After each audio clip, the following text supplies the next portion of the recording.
Nice to have you here. I'm Rob McClelland. I think I'm Mike. Is it working? You're on. Okay. We're going to make this highly conversational. And every one of you are on the panel. I see Record Harvest, I see Keith, I see Tick. You all are going to be involved here. This is going to be a conversation. I don't quite have the energy this morning that my brother Mitchie has. You'll have to, I'll kind of just lead in on that right away. That was awesome. And I really want to thank the panel. That was, getting Dan Botsy and that group here, all of them here, was just a really good way to learn insights and hopefully help you guys show differently to the farm. So this section is called Building Your Meristem Business. We hope that out of this section that you can get some ideas on building your Meristem business bigger and faster. I'm going to give you a reason why we want it bigger, faster. There are some reasons besides financial. We want to give you the tools to go to the farm gate. Every one of you here, and we got to really focus on this, we've provided 20 packets, 20 folders, okay? There's a station out here. We can mail them home if you're flying. You don't have enough room, but we're going to give you the tools to go make 20 sales calls. And in there is a price card. There is an SRP price card. There is actually, I'd like maybe somebody from the strat team go get me one of the folders. Yes, sir. A handful of those. And then there's our new and improved fold-outs that you also have to copy in your Padfolio. So hopefully when you get out of here, you got the tools and the materials to go have some good conversations. You know, and most of you know everybody in your community pretty well. It's more of a conversation a lot of times. So that's what we want to do. We want to learn from each other. We still have a lot of work to do to get better at dealer support. I would have probably given us a little worse grade on that. That's been something we struggled with, even keeping track of all the information as we've climbed out of the immortal goo. So we want to really learn how we can keep doing better for you all. And then hopefully after this session and then all the material together, you're pretty fired up. And then the reason we're focused on this call activity now, if we're going to go out and try to have a conversation with the fertility conversation, maybe tell me when you all who farm, when does retail typically ask you to come out and buy fertility? Last week. See, we're already late. Damn it! and all of you guys that sell dry, we love dry fertilizer. We all farm, we buy it, we buy it all the time. We're not trying to say don't do it. We just want to move a little of that spend in some of these products. As dealers, we think you can still make more incremental margin dollars. Can you spell margin dollars or margin percents? Yeah, margin percent. Never paid a bill in its life. Okay. Only margin dollars. So we want to give everybody in the dry fertilizer business some love here because we need you. We just want to maybe share in that a little bit and reallocate the spend. That's the session that Ed Hashmeyer and a guy named Big Juicy Peter Rusinellis. That's your next 90 minutes after this one. So anyway, that's what we want to do. We'll send you out of here with all the tools to get out here ahead of that fertility spend, which is, you killed me with last week. Did it really have, were people out setting nitrogen or what was it? I was getting emails, text messages, fertilizer pricing, here it is. After the Great Collusion, we call it, the Southwest Fertilizer Conference. I like to make fun of that as a giant price fixing. what geography are you in? Southern Minnesota. Anybody else getting fertilizer prices right now? Dry and liquid starters.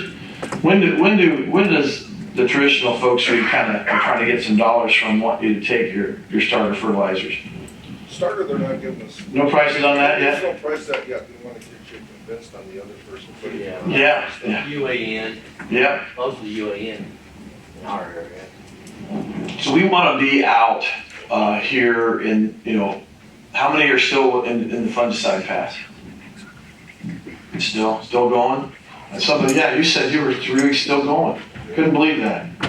But as soon as that fungicide passes, we have about 3 or 4 weeks, usually before combines run, and we want to get in on that. We would like your help with that. So that's a big part of the time. How many folks in the room are became a dealer within the last 12 months? So keep your hands up. Yeah. Yeah, so that's an important piece. To get through these objectives, I'm going to share a few thoughts on how we think about the market, and you can help us get better at that. But before we get into a few remarks and just an overview of the tools, I want to introduce the panel and have them each give them an overview of their business, just kind of a first blush. And then I'm going to, after we do that, I'm going to go through a few, I'll put a few pillars of how we got to our current thinking on approach to the market and sales. And then we're going to come back, and I've got a series of questions for the panel relative to how they got started and how they've grown their business, the obstacles. We want you to engage in a lot of questions. There'll be even billing, and I've asked the sales support folks to stay here. So I'm going to be calling on you over there. Heads up. All right. That's what. Then we'll come back and hopefully have a really good discussion and keep it all conversation. I hope most of this time spent is on ideas and conversation versus the death by PowerPoint. Okay? Because I know you guys. There's a lot of talent in this room. So let's start. We'll start with the honorable and ever aggressive Steve Freeman. Where are you from? You missed your story. Where are you from? Your business. Well, unfortunately, I'm from the great state of Maryland, and most of you probably don't realize that we have a very diverse agriculture. We do a lot of vegetables, pickles, all kinds of vegetables on the lower part of Maryland. But I actually have a lot of farmers within minutes of Washington City. So, been farming for probably in the family for 120 years, a long time. I live on a farm, 5 generations. But where I live is an area 60 miles south of Philadelphia and 60 miles east of Baltimore, and again probably 70 miles from DC. So I do have a business that actually I have some farmers that actually farm within minutes of the White House. So pretty crazy to think that, because we flew a drone there the other day and we put some of Rob's product on. So. Did you get Air Force One on or something? We had some thoughts in mind, but anyway, I've been with Rob since you started, actually. First or second year. So. Well, we gotta give it's all because of Nathan. Yes, he got us into this. But no, we have a very close to the Chesapeake Bay, which is the biggest tributary in the United States. We have I think they let the lot go, the panelists before us, on the cover crop situation. Maryland has been probably the first and foremost with cover crop and nutrient management. So I don't want you all to realize or hear this and take it back to your own states, but we get $105 per acre for putting in cover crops. Oh, yeah. So you guys that are new out there. That's your tax dollars. That's your money. So it actually, Rob is. I couldn't believe that they're flying it on. They're combining, and they're flying an airplane over the top of it. Yeah. Flying on. We actually fly on cover crop crop prior to harvest. We actually fly them on all corn acres. They give you an incentive to do that with cereal grains and other tuber type material. But there is some folks working really hard, and Don mentioned it, to get more than that $50-$60 an acre cover crop nationwide. There's a lot of lobbyists working on that right now. So we want to watch. I hear that that's coming. I do too. But I will say that being in the ag industry and these products, number one, when we had cover crop, I've been doing cover crop now probably for 20 years on a large scale. We probably do about 150,000 acres in several counties. But the first product that came to mind was when he came out with the excavator product. Absolutely phenomenal for cover crop. Now Maryland, as some other states probably are starting to, our phosphorus that goes to the bed leaches, and it's a big deal. And we have the chicken industry in Maryland, so we get pretty good bump in our markets for our corn and grain, or all our grain. But the phosphorus side of that, we apply that chicken manure to these fields, and the state actually just they go crazy. Hey, we can't have that leaching to the bed. It messes with the rockfish, messes with the crab industry, and everything else. But back to that, the excavator product is just phenomenal. We cannot apply phosphorus. We all know in this room, if you're gonna cut any fertilizer, it's not gonna be nitrogen. It's definitely not gonna be uranium. But the P and K in area is getting diminished. They actually give you a recommendation. It is totally ridiculous. It's something you can't sustain and grow a crop. So one of the ways Rob brought to the marketplace was a product that we love, and all the farmers love it. Listen, you gotta go out there and burn your cover crop down. We're probably 80 to 90% no-till. So you're gonna go through that with a pass anyway, with a glyphosate pass of some sort. Why not have the excavator? Drops those nutrients, and these guys are seeing phenomenal results on both corn and beans. So You also sell seed. I sell seed. I do. That's what we lead with. But you know, with the seed, and then you take the hopper throttles, and with the upshift in furrow, we do not get to take a credit for what we do put in furrow. You can put as much phosphorus as you want to in furrow. You just cannot broadcast phosphorus in Maryland like you should. So, but the hopper throttle products, you know, they are just showing great results in our area because the biologicals are just removing that phosphorus that's mineralized that we can't move, and it's tied up in the soil. Because every time we take a soil sample, I think we all know that phosphorus does not go anywhere, and we've had that for years on our farm. But we've seen a little bit of results, but it's starting to decline in our soil tests from using the hopper throttle on the excavator. So history, they got started a little bit. Now they're breaking $1 million in sales in their dealership, and probably online to double that again. So thank you for being here. Nathan Louiso in Ohio, move east. Yeah, so I'm Nathan Louiso. I'm with Access Ohio. I've my pre-Meristem days have been in the seed business. So I'm a seed guy. Rob Higgs might say that. That's who I am. So, You're a guy that serves farmers. personal friend of Rob, so I've kind of been involved in it from the very beginning. We're mostly still personal friends, still even after doing business together for this long. We fight a lot. It's been a great ride for me, and I was a skeptic, and oftentimes a skeptic in a lot of things, but I had sold or done anything else other than corn and a little bit of soybeans. So this was a totally new venture and a diversification of my seed business, and it's just gone tremendously well. Great. Yeah, I'm Cameron, so I work for Meristem. I cover Ohio East, so I support Steve and Nathan. Gotten to know them really well since I got on Meristem. I live in Columbus, Ohio right now, but I'm originally from Florida, and so my family grew up on a watermelon and peanut farm, so a little different than what guys are used to in the Meristem brand, but I don't see any Ohio guys in here. I have to be careful. I moved up with Ag Pro, and there's not a great connotation when it comes to that equipment company. I was a service manager with those guys. Brought me to Ohio. Yeah, I've been on board since last October. I get to support these guys and grow their business, and it's been fun to learn from these two guys especially.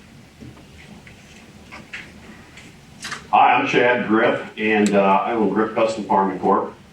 We started that over 20 years ago, and the name's a little deceiving. We're not necessarily in the custom farming business. We do some. We don't do the wheat run. We don't run from Texas to Canada or anything like that. But we started that years ago. Just, we had an older line of equipment, and I told Dad, I said, we really got to do something. We got to upgrade our equipment or something. And we started the custom business, and pretty soon we upgraded combines, we upgraded tractors, and then about 2002 I bought my first self-propelled sprayer, and that led into the next couple of years that led into selling chemicals, and then that led into selling dry fertilizer, which I'll be honest with you, we get on the dry fertilizer cut rates. I'm all about it. Man, We either get shot or gets usually not in between. there's just, really when you get down to it, I've got guys that I call them up every year. I want to run 200 pounds of DAP. I want to run 200 pounds of potash. That's what my grandpa did. That's what my dad did. That's what I'm going to do. And hey, that's great. I wish everybody would run 200 pounds, but that's not sustainable. That's not going to work in the future. But and I've got guys that run 150 and 150. And I got guys that, quite frankly, I recommend 100 and 100. That's our program. That's 100 and 100. use the good stuff, use the product from Meristem, use your excavator, use everything else. And that seems to be working. And the reason we do that isn't just because I said, okay, let's throw 100 and 100 out there and use a bunch of stuff that we sell. Fact of the matter is, you go over a number of years of soil tests, and the guys that are running 200 and 200, the guys that are running 150 and 150, the guys that are running 100 and 100, their soil tests don't change.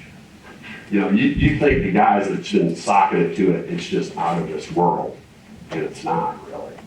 But what I'm seeing is a benefit of kind of cut the cost on your dry fertilizer and use other products that, you know, rather than spending an extra $100 on dry fertilizer, you spend, and maybe eke out 0 to 10 bushel.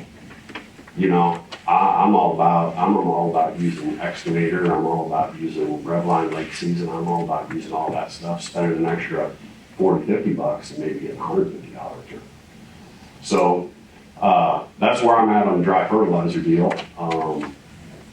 So we got the dry fertilizer 2 years ago. We got into the drone business, and I've had enough. And if anybody's an aerial applicator in here, Aerial applicators? you know, it's okay.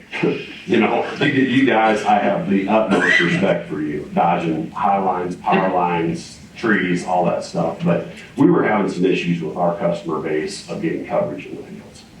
And I mean, every day somebody was flying, the phone was ringing. They're not getting down, they're not getting down. And a couple years ago, I said, you know what, let's buy a drone. And we'll just dabble in it. We'll just dabble in it, we'll try it on a little bit, see what happens. Anyway, we went and we picked up the drone, and I actually hired we hired an attorney to get all our exemptions, and then I hired, there's a roommate of my son's out of Purdue. I hired him to head up our drone business. And anyway, his name's David, and we picked up our first drone, and I said, man, that's pretty cool. We got down the road. I said, you know, order 2 more, and or 1 more. And anyway, the next day I talked to some growers, and you know, we're really interested in that. We want to do this. And I told David, I said, just order 2 more, hire 8 interns, and we're gonna turn this into a business. And that was last year. And we covered 30,000 acres with drones last year. This year we'll cover 90,000 acres with drones. And you know, in the grand scheme, Probably got a lot of juice in that tank though, son of a gun. yeah, 90,000 acres in the grand scheme of things isn't huge. We're talking 90-some million acres of crop out there. But we are the largest drone business right now in the United States, and I don't wear that as a badge of honor. I just figure we got a lot of opportunity to do that. And a couple weeks ago, we launched what I call the Road to a Million, and that is our dedication to spray 1 million acres with drones.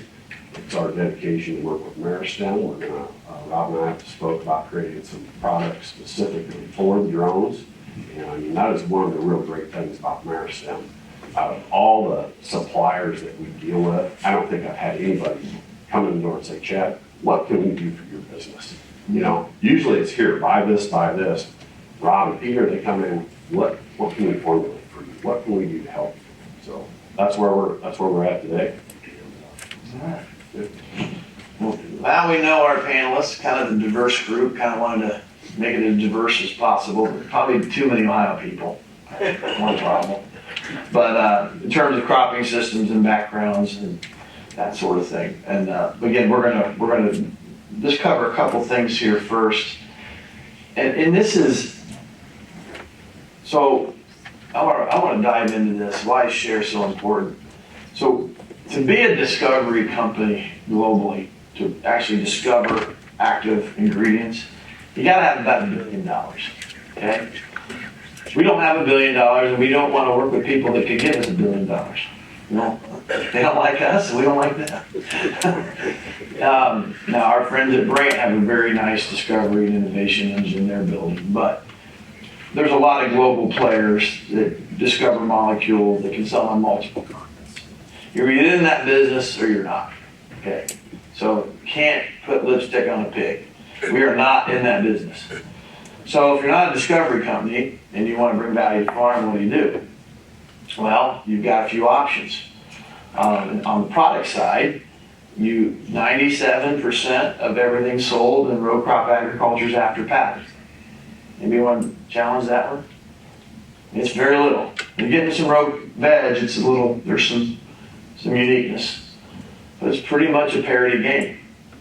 Everybody has some good stuff and everybody has a lot of it. Okay, so then, all right, if that's true, well, what are you going to do to bring value? You know, a lot of it's freight. A lot of the waste is freight. Okay, if you have freight position, you can win a little. You know, if you have the ability to not be wasteful in the channel, you can create some value. On the product side, you got to be really, really, really good at formulation if everybody's got similar molecules. And that's, you know, it's just very thankful that you'll meet Brian Hashmeyer in your next session. He's way more interesting than me. You'll think, God, how Rob suck compared to Hashmeyer and Peter. But you got to be really good at formulation chemistry and getting things to stay together. And Brandt's world class at that. And most of you know they're our minority owner of the company. So that's good, but that doesn't get you there either. So you know where everything is on the plant. You can get it into solution. You get it to the farm. You got to make it. You got to have the lowest asset fixity. You got to share. You can't buy stuff that already exists. You know, you guys picking up stuff from our warehouses, huge. That's why we just did that 10-year lease in Council Bluffs. We kind of stubbed our toe last year in Fremont. But we now have a western position. We're ready to go. So okay, you can get it there. You can use your trucks, create some more efficiency. But then the other thing is, for those people that do have discovery capital, we want them to say, man, I want Meristem to take this product to market. Okay? That is how we're going to keep the pipeline alive. Okay? We have to be, our aspirational goal in our strategic intent statement is when we get down to the next level of technology partner positioning statement, is that global technology partners will see Meristem as a viable first choice entity to bring new active ingredients that will be taken to the best farms and stewarded the best in U.S. corn. That's a very aspirational statement. So, okay, why is that in this section? If we're going to give you guys the tool to go beat the competition, we got to keep bringing you new products. You know, the portfolio's got to be there for you. And right now, if you look at hopper throttle, Gremlin hopper throttle, the Terracin, you know, there's only 3 other licenses to that. We'd like to be exclusive. We constantly are working on that. So we want to be able to go license molecules, synthetic, biological, from around the world and get them into our solution sets faster. Okay, to do that, when John Gertz, who's and Chris over here, they got a lot of energy, but they're good, but they need some weapons in their arsenal. And that weapon is, we're on 10 million acres of share. We have to have more share to beat out a nutrient for a new molecule. And that's really important. So part of our strategy for getting in every state that grows corn as fast as we have is we like other crops too. If you use corn as the proxy, we have to be a viable, be able to look at a technology partner in the eye and say, hey, no kidding, we can get you on 10 million acres. Now right now, with the amount of concentrates, adjuvants, we actually are on 10 million acres with our adjuvant platform. We're on 3.1 on Upper Box, and then it falls off from there. So big cross-sell opportunities. We'll get into that in a minute. So that's when we asked. So when Mitch said we need more dealers, he was on a roll. So I was just loving on it. We actually need more dealer sellers. So all of you that have dealerships, please work with us on, we'd be very happy to work with you to do shares and different ideas. We do a lot of that. I'm looking around the room. We do a lot of cost sharing, a lot of ideas. What we really want is more dealer sellers. If we can get more dealer sellers within our existing dealers, that's a great day for us. Because, then we can figure out, get our ship larger trucks and you can come get bigger loads and we get economies of scale. Now, we love all, we love all the business, but I just wanted to put that point out there too. When, we just need to make more sales calls. We're 1.38% of the U.S. market. I'll tell you how we got there a little bit more. And there's just so much opportunity to go win against certain competition. So that's why when we talk about your dealer's business, it's not a afterthought of our strategy. It is the strategy, okay? That's why we're splitting. It is the strategy. I mean, this is really, so I always like to know why. Okay, you want to get it so, just for the financial outcome? No, it's actually so we can get products. Does that make sense? Yeah. And there's a lot of technology that's, Mitch we have a bunch of great stories, and we saw a really cool technology back at Winfield. The first thing we did is we got to look at answer plots for 2 years. Do you think that was a strategy to slow it down so we could control it? And it worked well.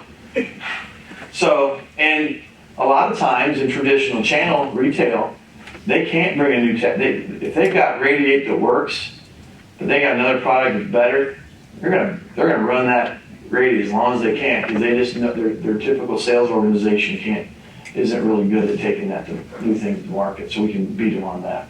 All right, so that's the why of all that. It's kind of a long story, but it's really important. And we are looking at, I think, 19 new molecules that can come into a biocapsule. And we will have biocapsules and dry solubles as well that screw on top of jugs. We kind of have a concept going with our favorite development place in Illinois with a couple things. So the other thing I want you to know about why we focus so much on the delivery system. One, we could get a patent, and nobody else was working on it. So that was, and we thought the thing is biologicals aren't alive. So if we could have a delivery system that was interchangeable as a legal co-pack, this is a really, really, really important point. What John showed you this morning is they're not permanently fixed, and they never can be. Because we've got, EPA has granted us a authorized co-pack environment. So on these capsules, you're going to see our brand and a barcode and some other things on it, because as we move into EPA regulated molecules into different formulas, if we can make it a convenient factor and still an authorized co-pack, what does that mean? Anybody? What's that mean to you, for you all in your business, and us too, all of us? Cycle time advantage. You may want to say what cycle time advantage is. It's really important in cyclical crop. We can get to market faster. Because if we pre-mix things in this, first of all, we never get the inventory right, we go broke. Second would be, we would not be able, we'd have to re-register every time we brought a new molecule into a one mix. You have to go through an entire re-registration with the EPA, which is about 200,000 to 400,000 in a couple of years-ish. So, and then you're not in market. So, as we think together in this product strategy, which will drive your business, and that's why we need you to go attack the market, is we have a lot of stuff coming. A lot of stuff coming. 2025, we'll have a massive number of new molecules to bring to market. So, now, you're going to challenge us, the complexity, and I expect to have a little controlled spill up here with you. So we'll get into that. So that's a long story, but I think it's important that we know our strategy team, because when we think about you all as our dealer partners, we think of you as part of the team, and that's why we have our last Thursday of every month call. Please attend. We try to keep it to 45 minutes. We have the Meristem Minute. We're trying to pump out ongoing stuff so you know where we're at, and we can hear from you and where you're going and what we need to do. Okay. Why does innovation follow market access? This is another theme to our marketing strategy. So it's back to the first point. if we have market access, and we can be on 10, 15 million acres of the US corn market, we will want for nothing in terms of molecules. We'll get anything we want. That's an innovation need. There's more innovation available globally than there is market access. So, why does it not like me? Come on, baby. Come on. There we go. Okay, here's another one. This is the core to our strategy. So we take about 180 million acres of corn and soybeans times 40 to come up with a total addressable market. Okay, it's about $7.28 billion market. And we use a dollar figure because it comes down to budget competition more than it does product competition sometimes. And this is where we're so very, very keen on where does the money come from to pay you all for the products you're selling on behalf of Meristem. I didn't get all the answers I wanted from Dan, but we're probably going to be in a cycle at some point where budgets get tight, and we've kind of built our business off of $600 to $800 an acre input cost in these specialty products that we have. Usually we can win on 5 to 8% of that total input cost, and it's really easy to get cycled out of the budget in a down market. So we got to be very keen on this and earn our way and actually change how the price thing that Mitch shared, we've got to bring that to life and demonstrate it. So when we talk about our share, and when we talk about your business and how you make money in your family business or your business, we want to build a plan with you on at least you going out and getting $40 an acre. We can usually do that with 3 products. You sell at or before the planter, a product in each of those passes, and then one in season, you're at a $40 per acre win. And we want to be able to win at that level. Now, some people can do a lot better. I just use 40 as a proxy, as a place to go. So I want you to start thinking about it. Do we have the right to win on $40? I'm asking that as a question. I believe it, but that's kind of irrelevant. What matters is if I can get you all to believe it. Because if you start thinking about writing down your top 20 growth opportunities, either new customers or prospects, you get to about a 40,000. Most of our dealers can do a really good job on 40 to 80,000 acres, and after that it gets pretty hard unless you start adding people, record harvest, and some of you all are doing. So we want to help you very much go get $40 an acre on 40,000 acres. We feel like we can do that together. And if we do, you'll make enough money that we're important to you. Because a lot of times we're really fighting for mind share from you. Because you got trucking businesses, you got kids, you got some of you have elderly parents to take care of. You got other businesses, you're on school boards, most of you are really, really busy. So one of our goals with what we're trying to do with you all is make this business sizable enough where it becomes a key part of who you are, what you want to do in your business life. So that's the 40 and why we want to have you believe you got the right to win on those 40. Make sense? I mean, if you do better, God bless you. If we get to 40, that's what is that, 4? This is Ohio State math now, so we're a little slower. You want to take the shoes off?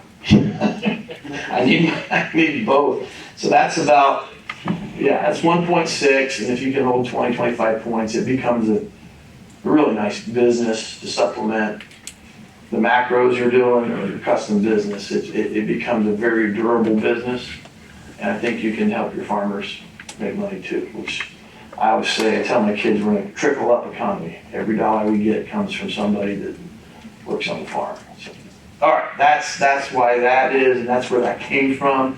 And all those beliefs trickle down then how we set up the strategy, okay? Why do your customers buy from you? I'll pick on you. Why do they buy from you? People buy from people, Yeah, 100%. relationships. Yeah, trust. Trust, they trust you. Yeah. Now, there's this multinational called Syngenta, they just can't get it figured out on that piece. They keep buying great brands that people trust and killing them.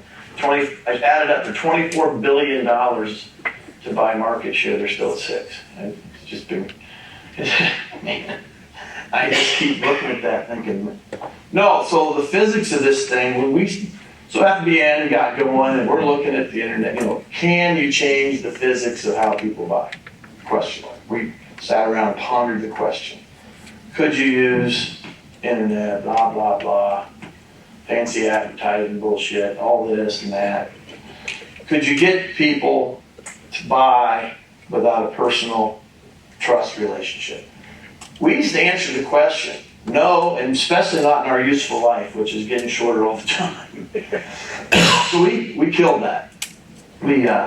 So another reason why you're so important to us, we think to earn the right for $40, you have to be in touch with 4-6 times or more a year with someone that lives somewhat local to you trust. So, and not to mention the logistics we need to get the stuff there. We'll leave that to another session for tomorrow morning. So, another reason why this relationship is so critical to us. We thought maybe we could change that.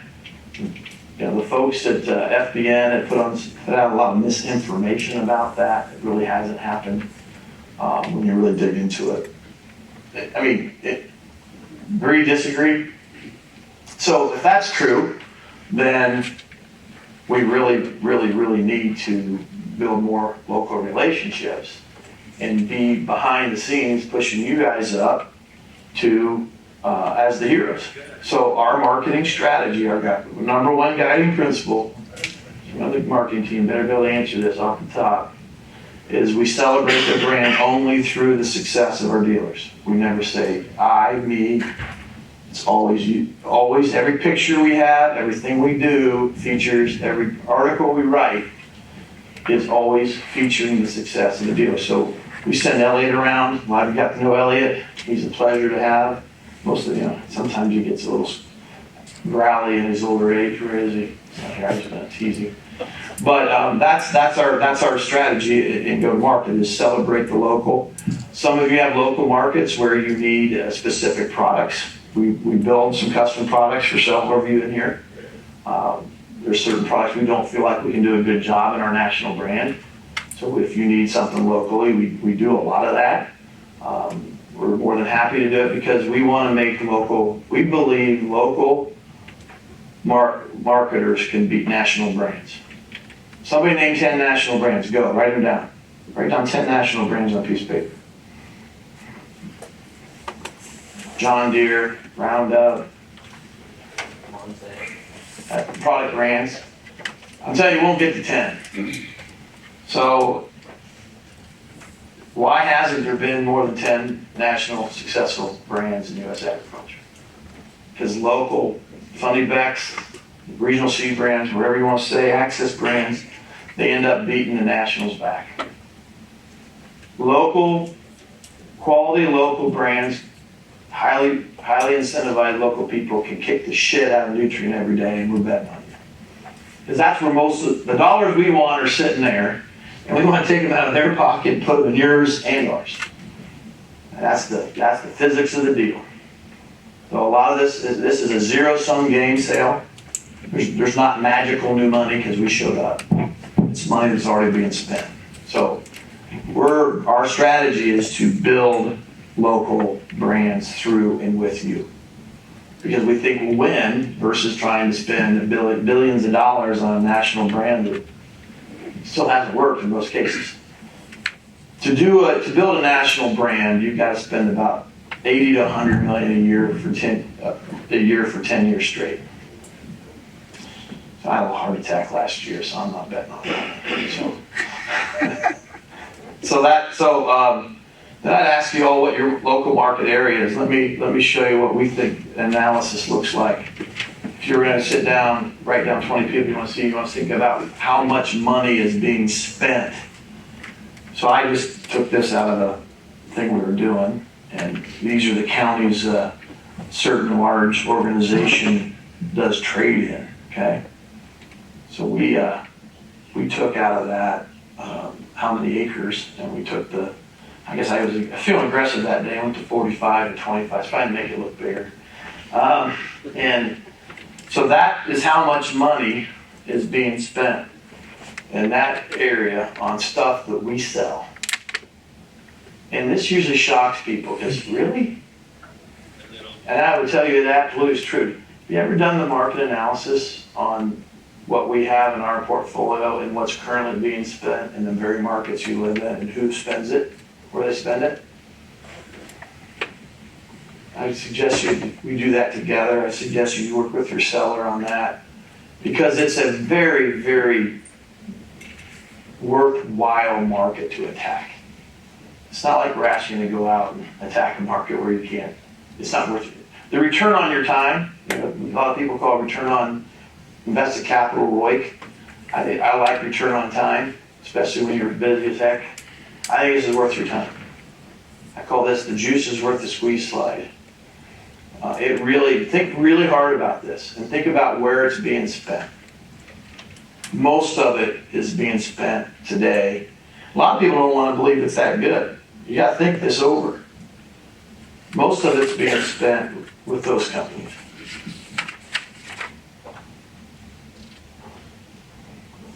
So that's where we got to go get it. That's where we got to go get it. And actually, Loveland Nutrient plays a fantastic role in this market for us. That sounds weird, doesn't it? If they keep that radiate price at $2.60 a gallon, Black Label Zinc way up there. I hope they never change who they are, because we can get to 8 points a share, and I'm not sure they'll notice us. Please. Can you clarify the difference between proprietary and patent? Oh yeah, we those are words made up by guys like us. So the proprietary line is a fugazi word that makes people think it's unique to them, when every active ingredient in a jug can be sourced from 300 people. We have 2 patents in our lineup. That's it. Got a couple trade secrets from Brandt on the zinc inside of that, and the NKB, keeping that much potassium in formula. Outside of that, we're in the same boat. You live by the sword, die by the sword. You got to be very self-aware. So, but most of the time, people want to buy from somebody they trust, and someone will help them. So that's kind of where that goes. But yeah, the word proprietary is used in a way to kind of confuse the market. I've been a part of that. I know how that one works. So we're not going to go. So this is what I'm just kind of go back to the dealer, these guys now a little bit, the panel. And I'm just going to start with the question really is, how did you build a business?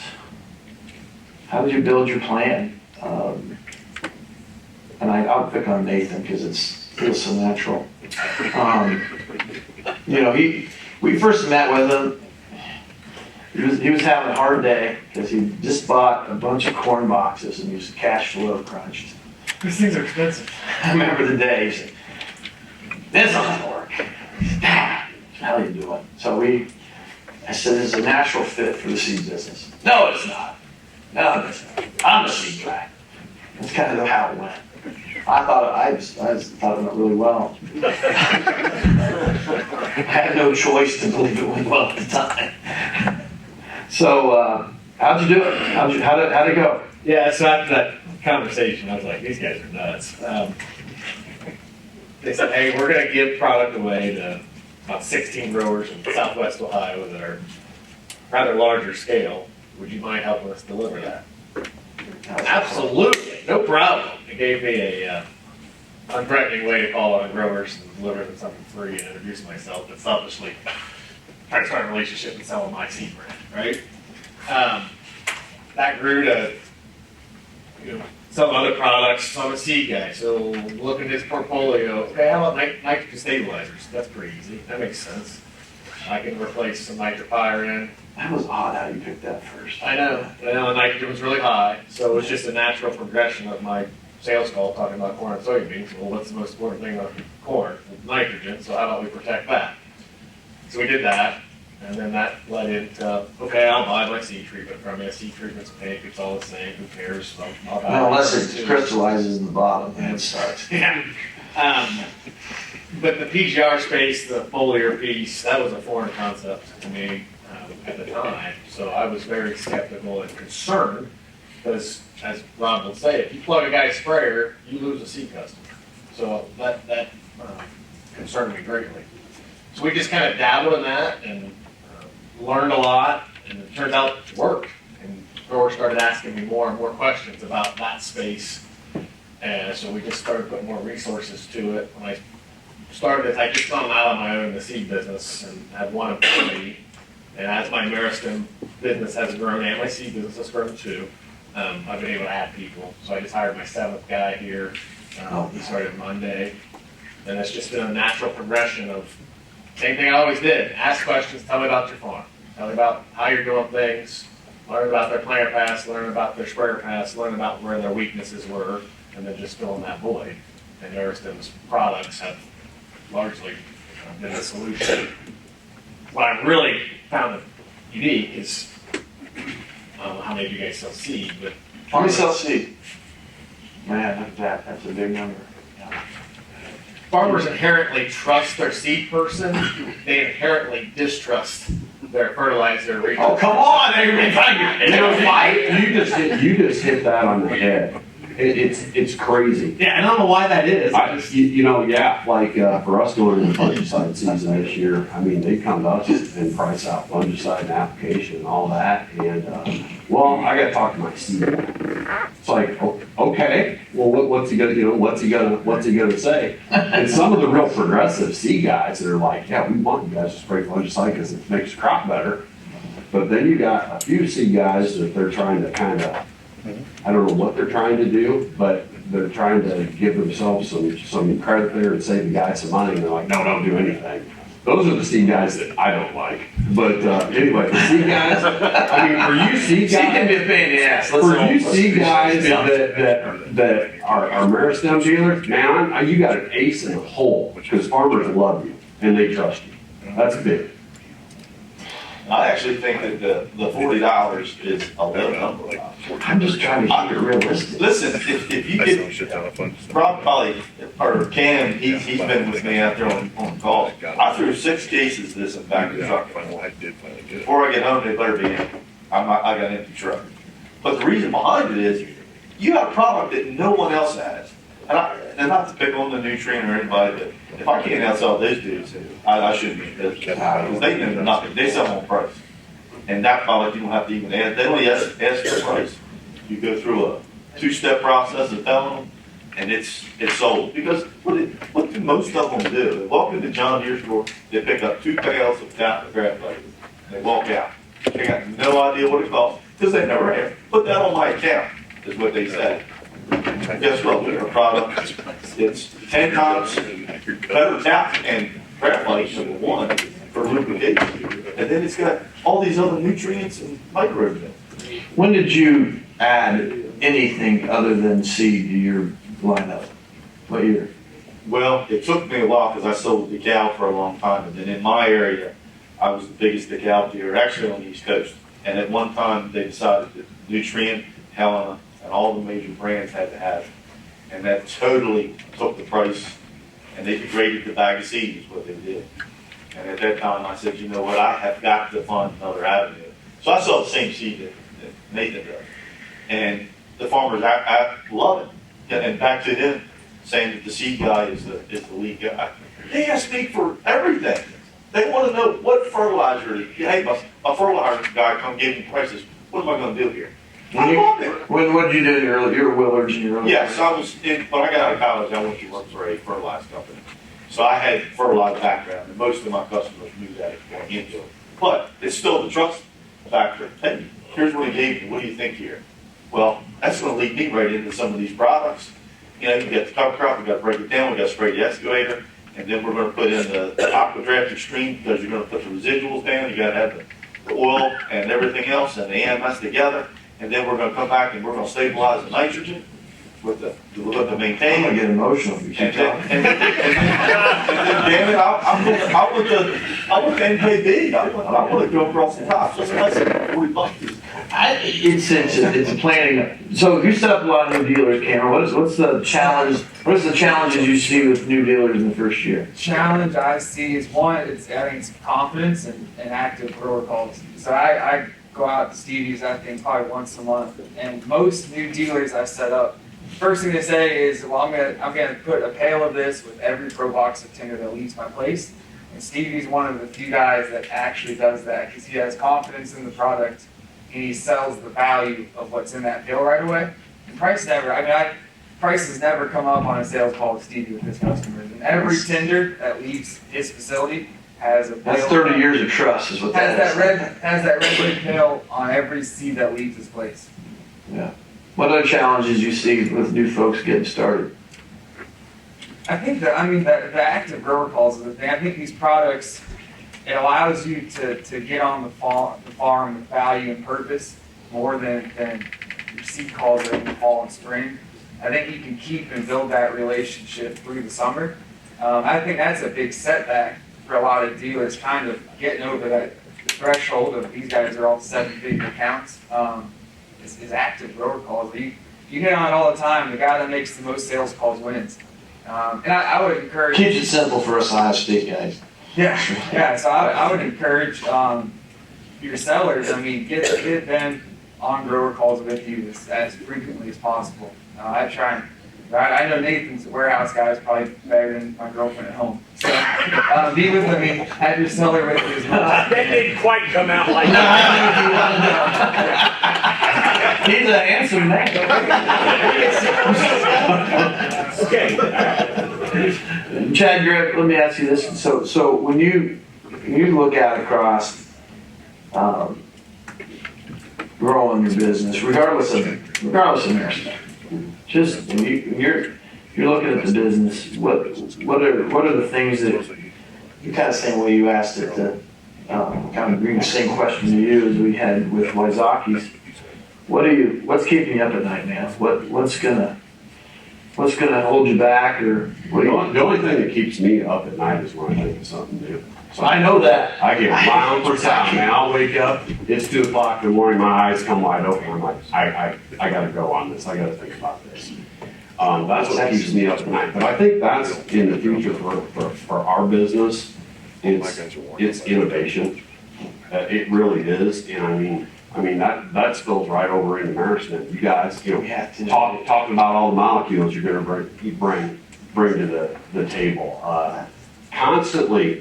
Constantly changing, innovating, doing something that's better and more efficient. And I actually was sitting down with the folks that work for me, and that's another thing. It's just having great people. You gotta have great people. When we were talking about, I was talking with my sales rep and my son and a couple other guys, and we were talking about our competition. And competition's everywhere; it's always there. But I think for us, our competition is us. Because we have to bring something better to. If we're going to grow, we got to bring something better to the table next year, and the next year we got to change up. And I'm not saying we have to be consistent, and we have to stay on course, but we still have to bring something.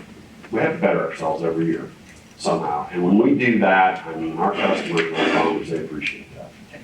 And I would undersell the excitement of innovation in the pail. We have farmers out in the field that get excited about, well, what's going to be in the pail next year? What can I replace and put in these capsules? So, guys at the farm gate are excited about what's new and coming. I get excited talking about the product, and I think it reflects down to at the farm gate too. Well, 5 years ago, we didn't have this product. So I tell you, if you've never taken the product to the field and taken a grower and did a side-by-side root dig, it's amazing. You'll just look at their face and it's sold from there on. We're really lucky to have the terrace and figure out how to keep it not dead. That was really good luck. It does work. Questions? Let's get some. We don't have 20 minutes left. This is how I wanted it to go, just like this conversation.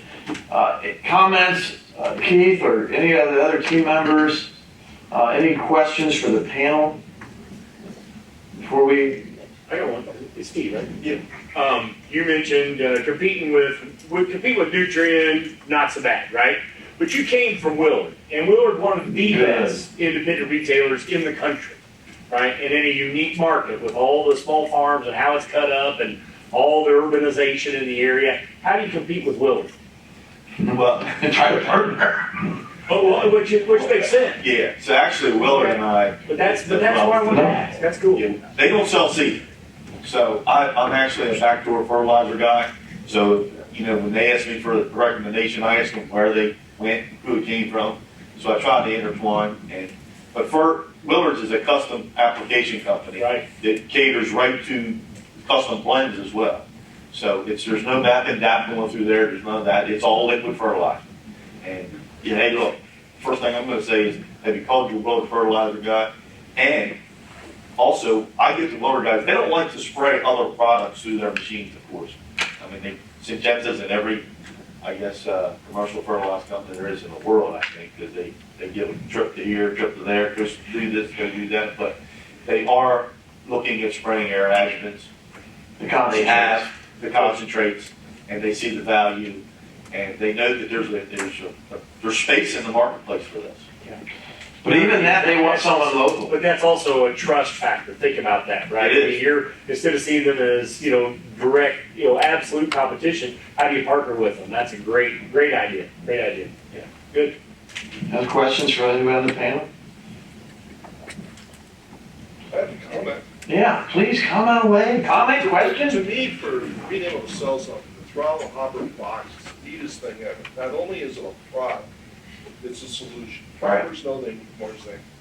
If you want to plant 600 acres a day with a high-speed plant, you can't slow down with liquid, you don't run with. I see a lot of liquid coming off. Not only is it zinc, it's the easiest, simplest tool to give it, because they're already putting count on. Right. It's like so easy, you just show them that, it's like, I want it. Where's Brower? Where's, just a, well, I like stories about people. I'd take a comment a step further. Farmers apparently want to do the right thing. They understand biology to an extent, but this whole biological space is a little bit overwhelming. And when you tell them they simply want to keep the biology alive and get it in the right place, you'll see their eyes light up, because then they understand it. Then they understand how it works and why it works, and why it's good for them and their soil. I have a question right here. Well, favor of you, since we're here, as we continue to grow, and I'm super lucky to have all these guys here with us, is when I first got going, the portal. Portal, we gotta redo it. By the way, we just ripped out AgWeb, or AgBen, we're starting over. Go ahead. So anyway, that's what I love what you guys are doing with the Meristem Minute. Yeah, just go heavy on that. But if we can get that portal going, so all these guys have a great resource that they can lean on. Jeffy, so I wrote in my book, 5 things to do post-development. And one was figure out the new system. And then I offered Chandler and John to move to Columbus to go fix it, make it work. I don't know if I told you that yet. I come to Columbus, somebody's gotta work on this. Yeah, 'cause You're right, Jeff, yeah. We'll go home with a bucket full of inspiration, and we need the applicants. Yeah, we need help. We need to be world-class, and we're not, at supporting the dealer from, in the tools. That is something we definitely, so on the conference.meristemag.com, there'll be thumbnails of every presentation right away. So you can go hit that video right away. I was going to announce that tomorrow. On the system side, the other thing, all the due diligence, this is me setting up a mulligan. Just reminded me I wanted to do this in this meeting. So one of our strategies is to not rebuild things that already exist. So we're trying to find things we can reuse. That includes manufacturing plants. The world doesn't need another facility to make the stuff we have. There's capacity galore. As a matter of fact, some of you are making totally for us on the adjuvants. We're buying it back from you. So we want to use existing infrastructure. Okay. That led to, and then you want to make stuff close to where the ingredients are.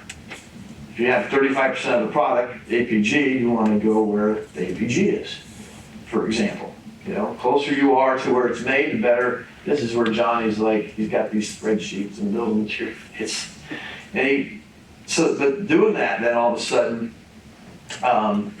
you're buying ingredients on 3 continents from 40 different inert providers, and you're making stuff at 9 locations. Nightmare scenario to get everything right. So that means when you place a booking, if you have a small order of a booking and you have 4 products on it, there's a chance that will come from 4 different locations. Now, with the volume we finally gotten to, we have the working capital to start making stuff in September. That's why summer fill is so important to us. It's critical to us. And then we can get things in warehouses earlier. That's a huge working capital. Our goal when we started was to ship everything direct ship from where we made it right to the next user. Obviously, it didn't work very well. Those of you who were early on, the amount of trouble we had, because then you have to have a software system, and you all have to have software systems too to run your business. So this is part of it. We've had the worst fights of our life over this topic. So you will get a booking, a sales order from Meristem that then has, in some cases, 4 or you could have 4 or 5 different bills of lading and delivery receipts to match up to the one order. Is that complicated? Yeah. And then you've got to then match the invoice back up to that. So we have gone pure play Agvance in the last week. We're going to Agvance Sky, which is there, and then we're going to build from there. So we had to take a couple steps backwards recently. And Haley, who came to us from a very similar company, she's Agvance Pro. She's next level Agvance. She's teaching stuff we didn't even know, which is not that surprising. And we're going to that, and then we're going to build onto that with the portal and the rest of the tools. So that's a long answer to also bring out some other points. You're going to have some frustrations with us, but we will fix it. And that's the other reason we hired the sales support people. So they now, each one of them have full visibility for the first time of that round trip in our own warehouses. And when we're using other people's freight, we can never get the POL to match. You know this. It was pain, the anguish that you went through, some of you, to reconcile the accounts. It was horribly bad. I used to sweat over it all the time. But I actually believe with John's leadership and Stephanie not quitting after all that, and Ashley's leadership, and now we try to do all that with the same staff too. That was not smart. Now we have a full staff, and Columbus is built out for a corporate center. So that's some of you new folks in terms of how we, how many in here are running QuickBooks or similar? Yeah, a lot of QuickBooks. Anybody run Agvance? Anybody run Agvance? So one of the things we want you to do with our sales support folks is talk to them when you're on the phone what you're running. How can we make sure that we're integrating into your system better? But our aspirational goal is to having a full round trip visible to one single throat to choke for each region. That's a little harsh. They can actually answer all those questions in real time and have visibility to a warehouse we control. That doesn't sound like a big deal. Keith, you lived through it. It was painful, man. But It's been a long journey. I think we've got over the hump with your help. But then now we got to build that portal on top of it so that we can have a one single CRM to be able to, I hate that word so bad, triggered to be able to have the communication. That's the other thing we want you to do before you leave. Stop by, talk to your seller, Keith and/or your SSM, and make sure we have all your data right. We're trying to get one contact data set right at least one point in time. So the other question, that was long, but there's a lot there. There's 2 things you can fire. You get fired for having the billing wrong and plugging sprayers and then not having product on time. That's when we got fired from dealers before. Those 3 things we couldn't get fixed fast enough. We know we can get shot for that, so we got to fix it. You guys do a lot of marketing, various activities. I'd be curious from all 4 of the folks, what have you seen work? What have you utilized? What have you taken advantage of? As far as for for us, it's putting our name on the product rather than the Meristem name. You know, the excavator product, our name's on there, it says Gripp, it says full feed. Proprietary products. Hey, play the game. Yeah, we play the game, and that's really great. I mean, I think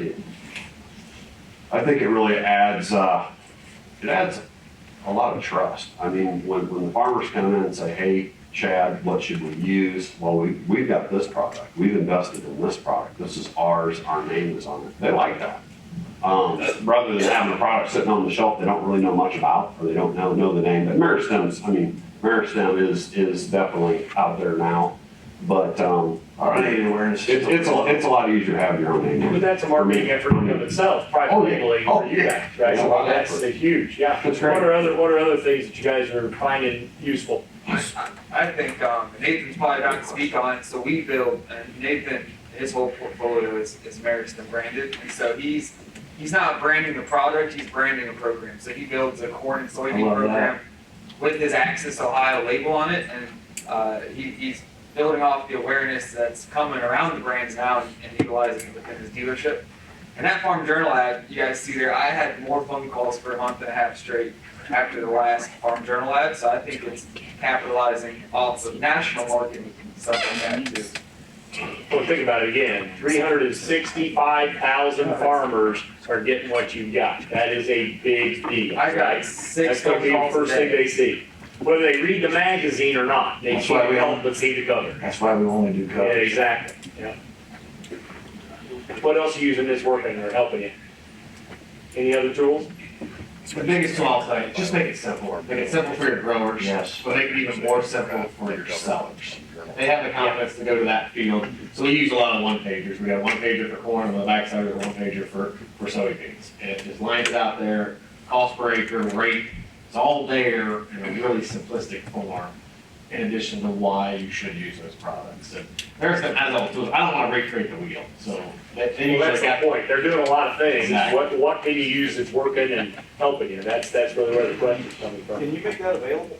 Can we shamelessly steal that? Absolutely. Yeah, it's not rocket science. Probably if you go back to the corn one, the high corn with it, it's got all the products. It's a little overwhelming. Which one do you want? Keep on the one with 25%. Oh, that one. So yeah, I just took about half of those products and listed them and when you use them. And my team was really, whatever, we're not gonna find it. But I think you guys know the stages of the corn as it grows, which product to use when. And I put that in a corn and soybeans one-page form, put my name on it, and my customers really liked it. And Rob actually will do it for you. Oh, yeah? Use it. Well, if you can get, yes, especially now with the SSMs and our relationship with Strat formalized, but yeah, in your portfolio. Does anybody have a copy of those folders that everybody's gonna get? They're wrong, they're beside. Oh, find me. So you're all leaving with these. I think we've made a huge step forward in our materials. All the logos, all the registrations were redone. And into this folder, and then every one of them will get you, everybody can also take a binder home with all the new tech sheets, are also online, I want one printed set, front to back, so that's all here, so how are we gonna get this to each of these packets? How are we doing that? Right, tomorrow morning when you walk in, Taylor, here, will you there will walk be there a too? binder, 20 of those folders, and we also have 10 product fold-outs as well with you. Get Friday morning. Do it, seriously, do it one more time. We couldn't hear you. Yeah. Use the mic. Thank you. Yeah. Tomorrow morning, when you walk in this room, instead of the pet folios you saw today, there will be the tech sheet binder that Rob mentioned with all of the Meristem products in it. On top of that, each of you will receive 20 of those folders that Rob has. And on top of that will be 10 Meristem product fold-outs that list a lot of the key products and Yes. information there. So we went ahead and made a little simple order form, because we're gonna go make sales calls.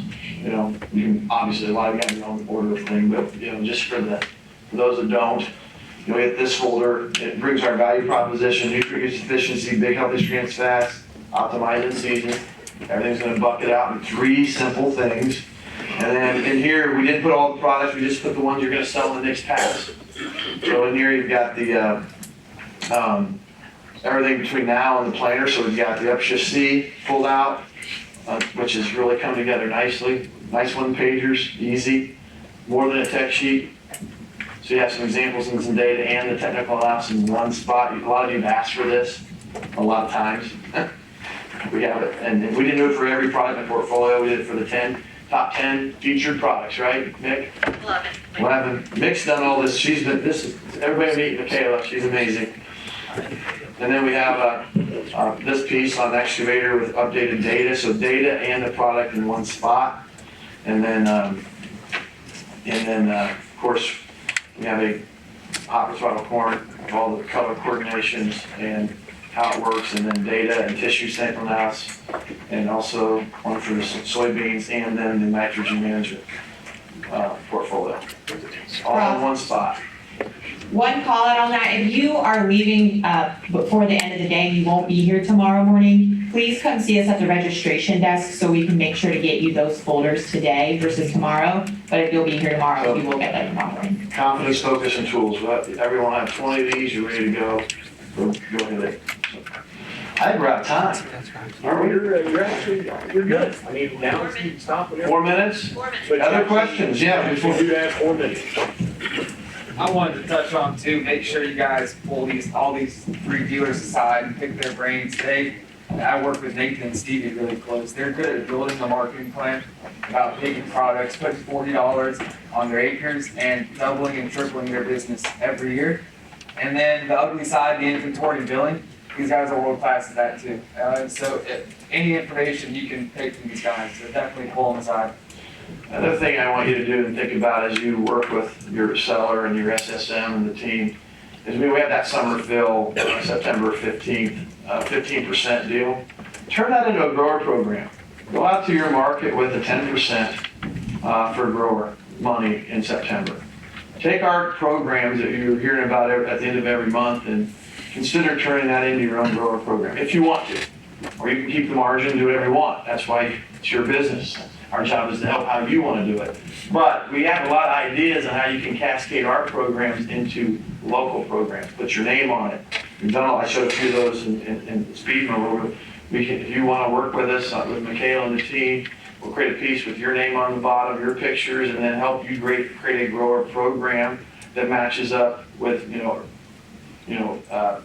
order by, pay by, take buys, those sorts of things. We want you to do that. Anything we can do to help you go engage the market, we want to help you. Final questions. Got time maybe for one more. Anybody? Comments, questions? Go right here. Yes, sir. Be loud. How It's in the much, microphone, one right Here here. comes the mic, right behind you. Okay, set this down.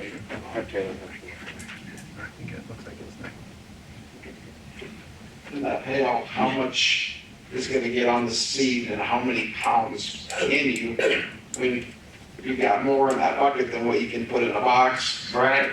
So how much is actually of value? I mean, you dump it in there, you dump too much, you're gonna screw your planter up. Right, we actually took some talc fluency out of the soybean this year. It was too much. We're trying to spec the amount of seed fluency to the specs of John Deere. And we are on spec with both. Soybean last year had too much. It was probably, we took quite a bit out of the bottom. But we also added the zinc to both. So in terms of singulation, one of our board of advisors members, his name is Owen Palm. I don't know if Frank's in here, but we did an extensive singulation with John Deere. And with that zinc, that capsulated nano zinc, we actually improved singulation with the addition of the material. And it has an opposite charge, so it sticks a little bit of the bios on the seed coat. The zinc is an incredibly important part of this pail. That's why there's zinc in the pail soybean this year too. For singulation, less volume of the other talc graphite, and then sticking the microbes to the seed coat. Zinc is critical. Thank you, Brian Hashmeyer. Has that work been done? Is that just like on a traditional row unit, or have you looked at on the air seeder side of things as well? Yeah, this isn't a great thing for an air seeder. Yeah. If you don't need fluency in an air seeder, you don't need this product. I wish you did. This is really any crop that needs, if a crop needs fluency, it does. Now, there's a lot of guys trying it and blowing it through air seeders and wheat, but in terms of having the label and the exact amount of active ingredient per seed, it falls short in that air seeder. We have guys doing it and liking it, but we're not gonna label it.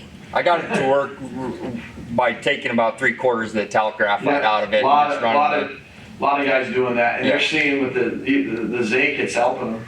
Yeah. But we'll have a lot of that, but we won't label it, I don't think. We're good. Perfect. We're gonna end it there. Thank you guys, outstanding. Thank the panel, please. Okay. Again, no break.